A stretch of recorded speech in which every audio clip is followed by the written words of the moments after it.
Jog Vlog.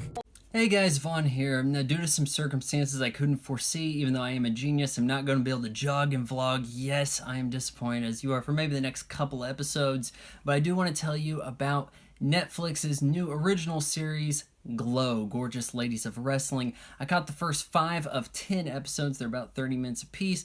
They were uploaded today, the 23rd. I started watching about 2:10 a.m. It seemed like they didn't come on at 2 a.m. my time. About midnight over in Los Angeles. So, stars Alison Brie, Betty Gilpin, Mark Maron, and it's one of the funnier shows I've seen lately. I'm going to go ahead and say that right there. I don't want to give away all the jokes I've heard just so far, but there's stuff that makes me chuckle.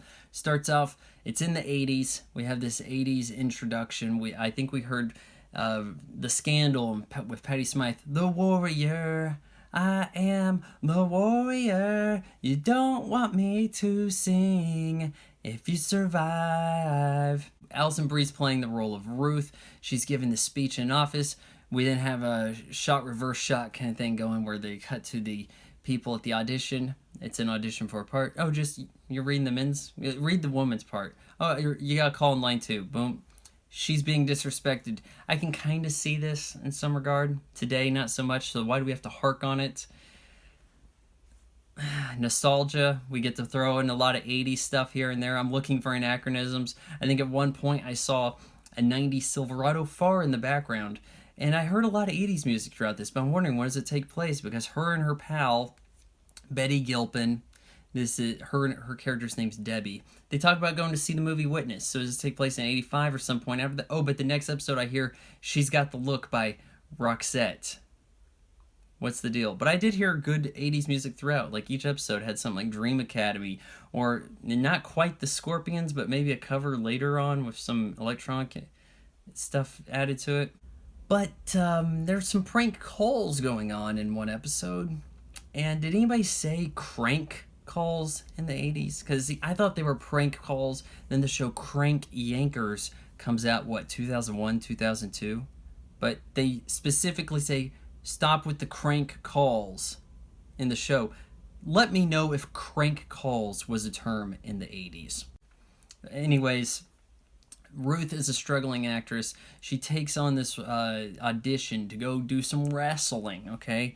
So she goes and auditions for this thing. Mark Maron's kind of this seedy dude running this wrestling organization, this upstart. They get a show that they're going to be producing for Saturday morning cable.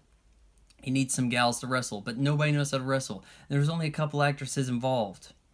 So they have to teach them over at a gym. And Alison Brie's character, I'm just going to call her Ruth, she's actually hooking up with Debbie's husband. Debbie has a kid. She doesn't take to this well. Goes in there, starts slugging out with her, even though Ruth had been cut for being over dramatic and trying to bring in the backstory. And in that scene, actually, I laughed because for some reason, and quite consistently, bad acting on purpose gets a laugh from me. It really does in a show. And so they're slugging it out. Mark Maron sees this and he gets this vision of what Glow could be. And he's like, yes, this is what we need. And then in the episodes after that, we have him trying to appeal to his star, right? Betty Gilpin's character, Debbie. And he's like, yeah, well, you're going to be Liberty Bell, okay? They got these weird stereotypes, and that's the way wrestling was. Or it hasn't been lately, but it's like the characters. You're from here? Well, okay, you're from Lebanon, you're a terrorist. There you go. Asian, fortune cookie. There we go. We got stereotypes coming. You got an English voice, you sound smart, you're Britannica, like the encyclopedia.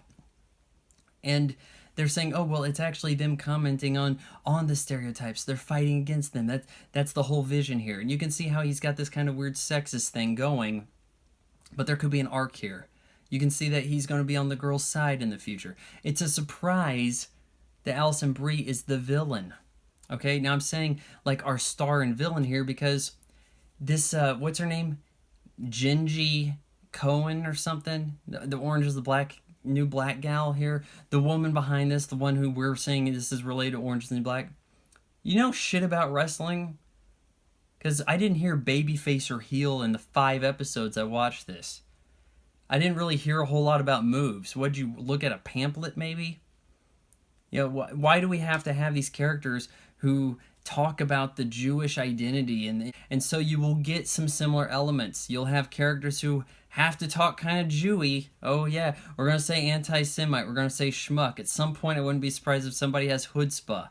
Yes, we know you're Jewish. Install that on us, right? Reflect. Okay, yes, okay. When do we get to have white people talking like Native Americans, huh? When do we get to have Native American slang incorporated into the lexicon? Wake me when that happens. Because right now I'm getting a little sick of this. Everybody has to be Jewish. Jewish is cool. Jewish is funny. All the characters are secretly Jewish. Okay, we get it. Jews run everything, and you're hiring yourself. You got your cronyism going. Okay, watch. You don't believe me? Watch a movie and see if there isn't a Goldbergstein or Goldbergstein listed as a producer. We also have this whole bit about girls in the men's space. Okay, oh, girls go to prison. Okay, girls go to wrestling. Okay, so we're drawing this kind of, yeah, it's feminism, yeah, our social justice warrior, yeah, we're progressive, yes, we're doing this, but we're also pandering to the male gaze because here's Alison Brie's nipple. All right, let's just go ahead and say it. A lot of you guys are watching this for the boobies. The TNA is drawing you in. Maybe you stick around for the characters and plot. Maybe. Oh, but we get to say it's strong women and they're so brave for doing the nude scenes, and that's what gets you the awards. Anyways, yeah, they're fighting this out, and we have a bit of a rivalry going. We have the characters really developing themselves. There's no flashbacks miring this. We don't have this kind of like weird, oh hey, did we have our little spotlight episode? Are we just bored in the girls' prison? No, there's stuff to do. There's action. There's a little tiny bit of wrestling thus far, but there's things going on. It's not an ugly show. I wish it had kept the 80s look, but it's a very good-looking show. It's a very good-looking production. It looks way more expensive than, say, Orange is the New Black. This looks like one of the more expensive-looking non-sci-fi kind of shows I think you could come across.